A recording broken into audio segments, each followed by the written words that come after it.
Olá pessoal, sejam bem-vindos à nossa terceira e última aula da disciplina de Eletrônica Analógica do curso Técnico em Mecatrônica. De novo aqui o professor Mário Viana falando com vocês. Então vamos lá ver aqui o nosso roteiro da nossa terceira e última aula. Nós vamos ver a segunda parte do transistor bipolar, ver o modelo de Abbe-Small, o ponto de operação, o tipo de operação do transistor também. Vamos falar um pouco sobre tiristores, os dois tipos principais, o SCR e o TRIAC, e fazer uma pequena introdução aos CIs, que são os circuitos integrados. Bom, o modelo de Abbe-Small ele é utilizado no transistor com a finalidade de facilitar tanto o entendimento como o cálculo em algumas aplicações. Ele só pode ser utilizado quando esse transistor está operando na região linear, ou seja, aquela região da carga onde você tem os valores de IB e você pode encontrar os valores de IC e UCE, como a gente viu na aula passada.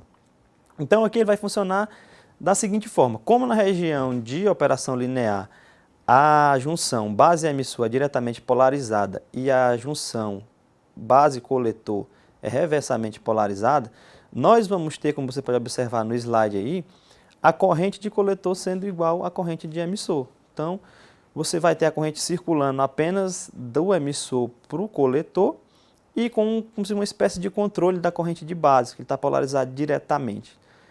E vai servir como um certo fator que vai definir o quanto da corrente está sendo aproveitada do emissor para o coletor. Dessa forma, a gente faz essas considerações que você pode ver aí do lado direito. A tensão entre a base e o emissor é de 0,7 volts, que é por conta de ser de silício, o diodo da junção PN. A relação de corrente, como a gente já comentou, a corrente do emissor vai ser igual à corrente do coletor e o ganho de corrente vai ser agora o IE dividido pelo IB. Como o IE é igual ao IC, você pode dizer que o ganho de corrente é dado pela corrente do emissor dividido pela corrente de base, que vai gerar essa outra equação aí, que é a corrente de base e a corrente do emissor dividido pelo ganho. Tá?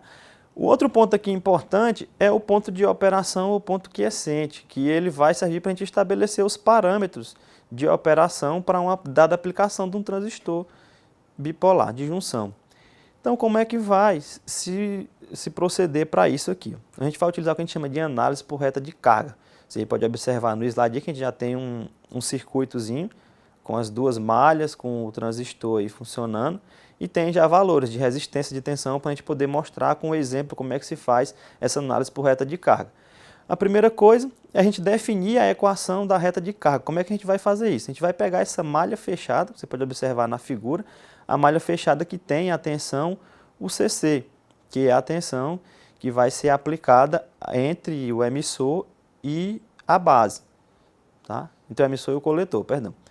Então, quando você utilizar a equação da malha fechada nessa malha, você vai encontrar que a corrente de coletor vai ser igual à tensão UCC menos a tensão UCE, que é a tensão entre o coletor e o emissor, dividido pela essa resistência RC que tem aí. Feito isso, nós vamos pegar os dois extremos dessa reta de carga, que é fazer a corrente ICC, que passa, a corrente IC, perdão, corrente de coletor, que passa através dela, ser igual a zero, e na outra condição vai ser a tensão entre o coletor e o emissor igual a zero. Isso vai gerar o seguinte, ó, aplicando para os valores que a gente tem nesse circuito aí. Você pode ver agora aqui nessa imagem. O CE, quando for igual a zero, se você aplicar naquela fórmula anterior, você vai chegar que a equação ficou reduzida a IC igual a UCC dividido por RC. O valor de UCC, se você olhar aí no gráfico, você vai ver que é 15 volts. E o valor de RC é 1.500 ohms. Então, quando você dividir, você vai ter 10 mA. O que quer dizer esse 10 mA?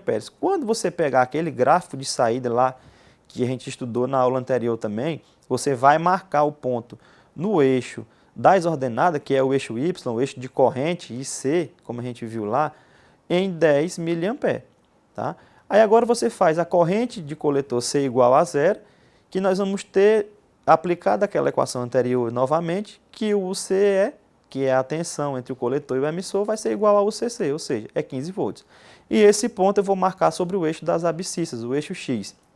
Feito isso, você traça o que a gente chama de reta de carga, ligando o ponto 10 do eixo das ordenadas ao ponto 15 do eixo das abscissas, como você pode ver no gráfico aí. Aí você calcula a corrente IB, tá? Pela fórmula da corrente B, que vai ser você fazendo a malha fechada do outro lado, onde tem a tensão UBB, que também é 15 volts. Você vai ver que ela vai ser igual a 15 menos a queda em UBE, que é o 0,7 volts do diodo, dividido pela resistência, que é 500 mil ohms. Quando você fizer esse cálculo, você vai chegar a uma corrente B de 30 mA. Aí você vai cruzar a reta de carga que você achou com o valor da corrente B, que são essas várias linhas aí. Você procura a primeira linha 10 microampere, a segunda 20 e na terceira nós temos 30 microampere.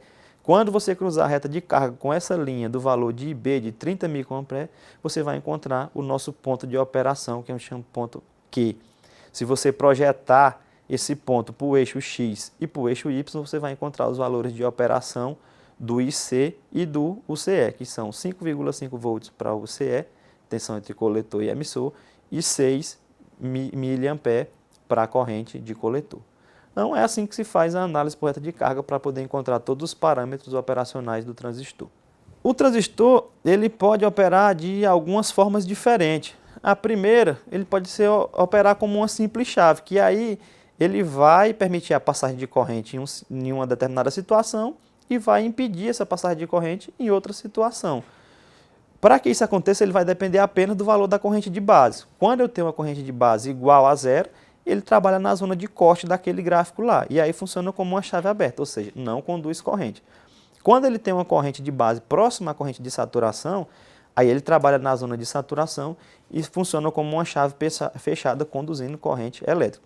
Aqui você tem que ter cuidado com a questão da saturação fraca com a saturação normal. Uma saturação fraca, que é o que faz ele funcionar como chave, é quando você tem um valor de corrente próximo à corrente de saturação que pode danificar esse diodo, mas não gera prejuízo. Para você saber até que ponto você pode fazer isso, um parâmetro ideal para um circuito é você considerar o ganho de corrente de saturação sendo 10% do ganho de corrente de operação normal do transistor. A segunda forma de operação dele é quando ele opera como uma fonte de corrente, que ele vai fornecer, a característica é ele fornecer uma corrente de emissor constante. Como você pode ver na figura, a única diferença que tem aí para o circuito interior é que você tem uma resistência a mais que é colocada no ramo do emissor. E isso vai fazer com que você tenha a corrente de emissor praticamente constante, por conta da inserção dessa resistência. Que você vai calcular o valor dessa corrente de emissor, como você pode ver aí pela equação, fazendo a equação da malha, onde você tem o BB, o BE e a resistência que foi colocada no emissor. E você vai encontrar que essa corrente de emissor vai ser igual ao BB menos o BE, dividido pela resistência que foi inserida, a resistência B.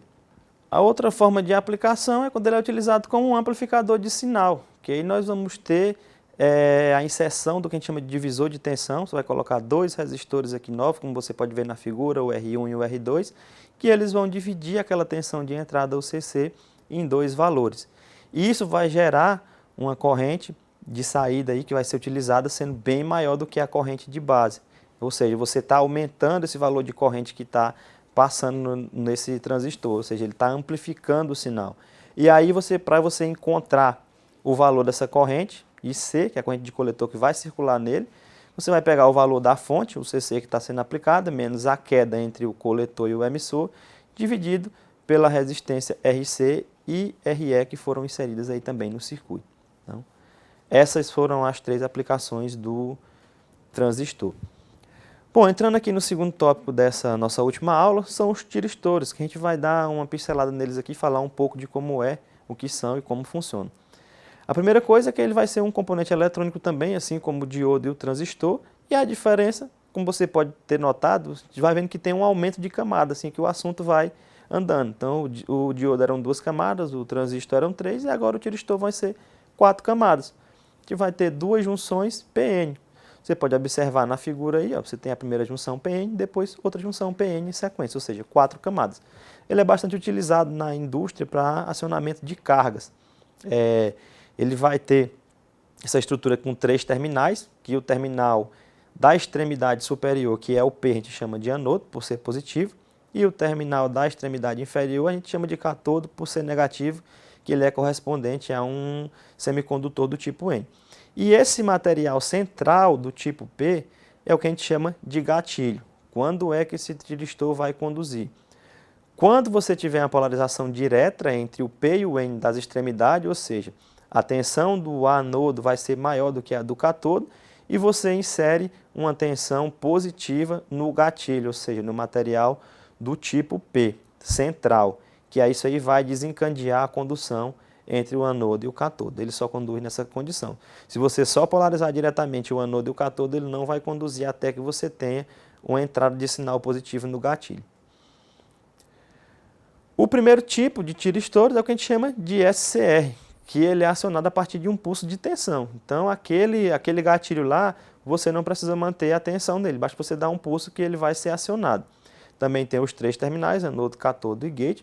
Funciona da mesma forma, você vai ter a polarização direta entre o anodo e o cátodo e joga o pulso de sinal de tensão positiva na porta do gatilho, e aí ele passa a conduzir e vai continuar conduzindo desde que se estabeleça um valor de corrente mínima, que a gente chama de corrente de manutenção. E aí, se você conseguir atingir essa corrente de manutenção, ele vai ficar conduzindo até que essa corrente diminua para o valor menor do que a de manutenção, que a gente chama corrente de travamento, ou até que você tenha a inversão da polaridade nas extremidades do anodo e cátodo. O outro tiristor que a gente vai ver é o triac, que ele nada mais é do que 2 SCR interligados de forma antiparalela. O que é isso? Eles vão estar conectados em paralelo, só que em sentidos opostos. O anodo de um ligado no cátodo do outro e vice-versa. E ele vai muito utilizado na operação e controle de cargas em corrente alternada. Você pode ver a simbologia dele aí no gráfico, tá? E a junção deles em antiparalelo. Ainda com relação aos tiristores, nós temos 2 formas de acionar eles. Um é por corrente contínua e o outro que a gente chama de disparo por pulso.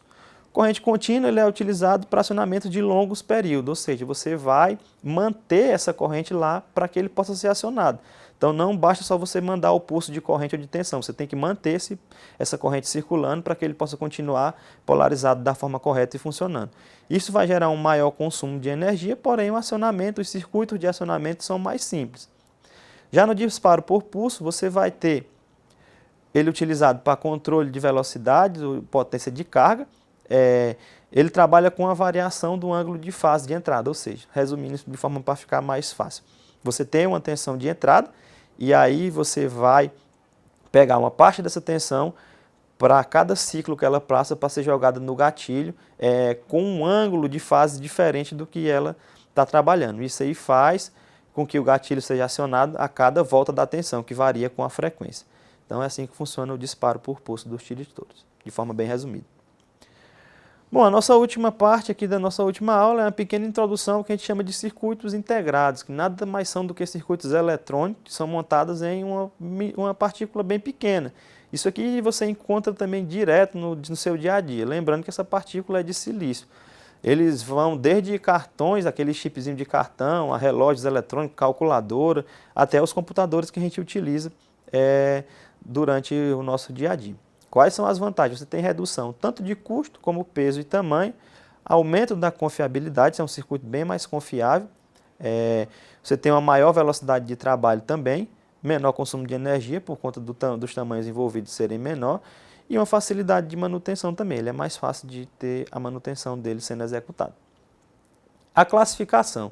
A primeira parte da classificação dele é quanto à aplicação, você tem 2 opções, sinal analógico e sinal digital. Lembrando que o sinal analógico é aquele que é uma variável que você tem um intervalo de atuação dela. Já o sinal digital você tem a presença ou a ausência do sinal, que é geralmente ligada ao binário, que é o dígito 0 e o dígito 1, que é presença ou ausência do sinal que a gente trata como corrente ou tensão. Já quanto ao grau de integração, ele vai ser classificado de acordo com a quantidade de dispositivos que ele consegue englobar em cada partilha ou chip. Então você tem a primeira classificação, o SSI, que é pequena escala de integração, você tem no máximo 30 dispositivos por cada chip. O MSI, que é uma média escala de integração, que você tem de 30.000 dispositivos por cada chip. Aí você tem nesse grupo os contadores, decodificadores, entre outros. O LSI, que é uma escala larga de integração, que vai de 1.000 a 100.000 dispositivos por partilha. Aí já entra as calculadoras, aqueles relógios digitais.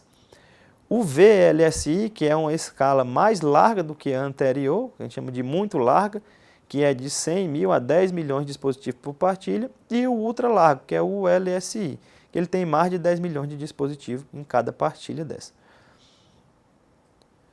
A outra classificação vai levar em consideração o encapsulamento, né? É a forma como ele é fechado. A primeira é aquela cápsula mais comum, com filas de pino, que você tem aquele quadradinho lá com os pinos nas extremidades. A primeira classificação, que a gente chama de DIL, ou Dual Inline, que são utilizados em CI de baixa potência, é aquele CI mais comum, que é aquele quadradinho com 2 filas de pinos de cada um dos lados. Nós temos também o QIL, que aí ele é bem parecido com o DIL, só que ele é utilizado para CI de média potência e ao invés de ter 2 filas de pino, ele tem 4. E por fim, nesse encapsulamento, nós temos o SIL, que eles são utilizados também para média potência, mas aqui eles também são utilizados em pré-amplificadores. Então, esses de cápsulas planas, os flat pack, eles são circuitos com alta compactação, que os terminais deles de conexão, eles são colocados na vertical. Então, você tem uma economia grande de espaço, porque diferente de cápsulas com filas de pino, ele vai pegar, digamos assim, uma trilha só. E as cápsulas metálicas, elas são utilizadas para condições mais severas de operação, ou seja, quando você tem temperaturas mais altas, você tem que utilizar essas cápsulas porque elas são mais resistentes ao calor e você não vai ter problema quando comparado às cápsulas de plástico. Elas são redondas, com os pinos em volta dela, e são também chamadas de TO5. E as cápsulas especiais, que são aquelas utilizadas nos microprocessadores. Tá? Bom, então essa foi a nossa última aula, está aí as referências para vocês darem uma pesquisada. Então, obrigado e até a próxima.